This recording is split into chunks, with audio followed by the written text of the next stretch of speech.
What you're about to witness is offensive, graphic, and just downright disgusting. Don't say I didn't warn you.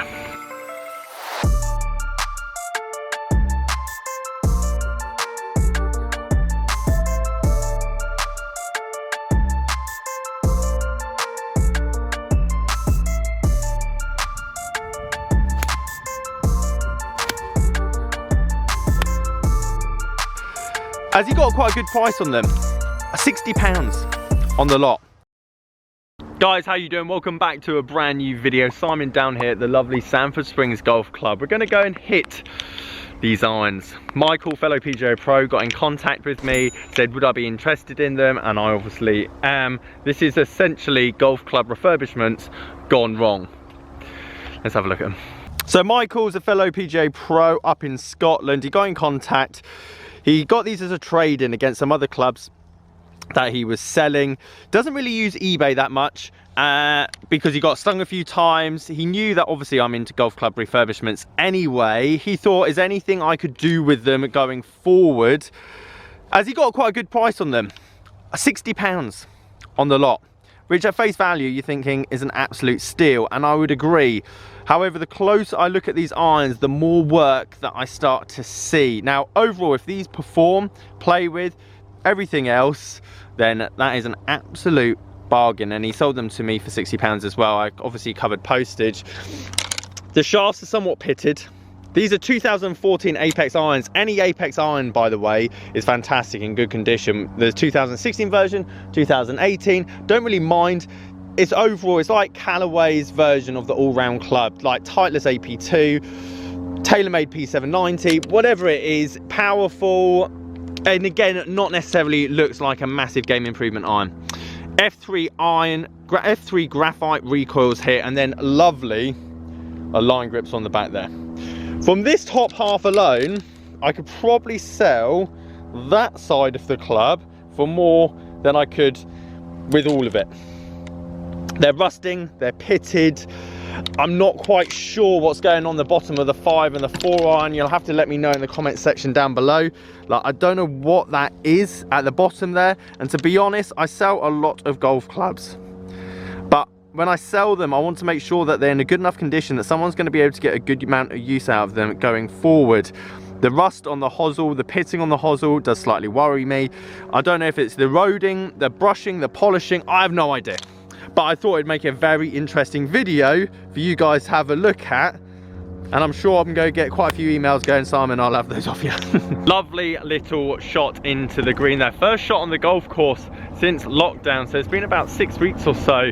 Let me know what you think I should do with these irons. I don't know if the damage has already been done. They definitely didn't feel. I mean, I've only hit one shot out the toe with the pitching wedge, but overall, if the performance is good, then it's a great set of irons. But again, it's one of those, and I imagine Michael had this similar situation. Who does he sell it to without using eBay? And at the same time, with his reputation on the line, the last thing you want to do is give it to someone and then the face just splits in half, which can easily happen. Even though these look like solid irons, with the rusting, potential brushing, the marks around them, you don't know what someone's actually done to the heads themselves. And the last thing, even if he was to sell them, or myself sell them for like 120, 140 pounds, last thing you want to do is someone spend their hard-earned money and then the clubs basically just disintegrate whilst they're using them. Throughout this very short experience of playing about with golf clubs and refurbing them, well, I'll use the word refurbing very loosely, let's say polishing a golf club, the one thing I have learned is don't touch the club face under any circumstances. If there's a slight ding, then potentially try and buff it out, grind it out if it's on the sole. But when it comes to the club face, that face is as good as it ever will be when it comes out of the manufacturer, and unless your last name's Voucher and your first name's Bob, you have no right to be touching it. And as I'll show you now with these clubs themselves, again, another downside is because the thick layer of paint, and it is a very thick layer. I don't think it's your typical like Cerakote professional club leading standard layer of painting here. The grooves are basically filled in. So on a wet day like today, and there's a lot of dew on the ground and the rought's very wet, you're going to get zero control. out of the ground, and that's not necessarily a problem in the winter because the greens are going to be soft, but in the summer you're going to see the downside. Way too ambitious with the 9-iron there. 8-iron was definitely the club. It's come up too short and hit the bunker. As much as these irons have been tampered with, for the worse I should say as well, grooves being filled in, parts of the golf club look like they've been grounded off, parts of the golf club look like they've been replaced, the aesthetics have been destroyed. I've played 3 shots now and the clubs feel no different to any other 21st century iron that I've played with recently. It does go to beg the question, all this money in R&D, development, shaving millimeters, every year you hear 5% better, 4% better, 1% better, yet to be honest, hasn't really made much difference. I can guarantee you that bunker shot would never happen in competition. I'm using a wedge that's very strong lofted. I've only used once on a par 3 and I've just put it to 2 foot, yet put me in there with my normal wedge with a few people watching and a card in my hand, well, I can give you 3 guesses where it's going. I'm in 2 minds on what to do with this set, whether I just sell them on for very cheap, just so that whoever gets them, if they do break, whatever, then they're not going to be angry, or at the same time, do I try and restore them? Or are they just too far gone? The more I look at them, the more damage there is, the more nicks, the more bag wear marks on the shafts because they're graphite, the more rust, the various weird marks around the hosel and the bottom of them.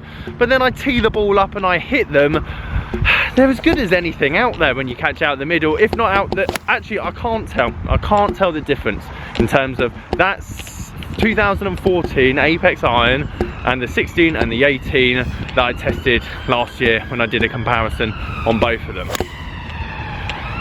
It's an interesting thought.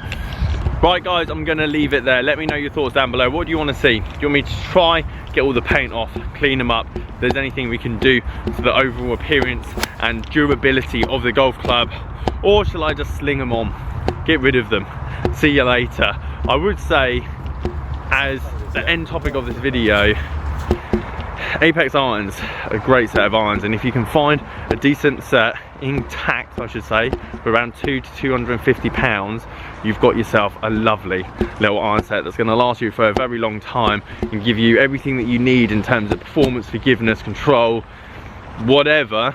And then in 4 or 5 years time, well, you're pretty much going to get the same amount of money for them, because I can't see them getting any cheaper than that over the next coming years. Guys, thanks for watching. Leave this video a like if you liked it, subscribe if you're new. See you later.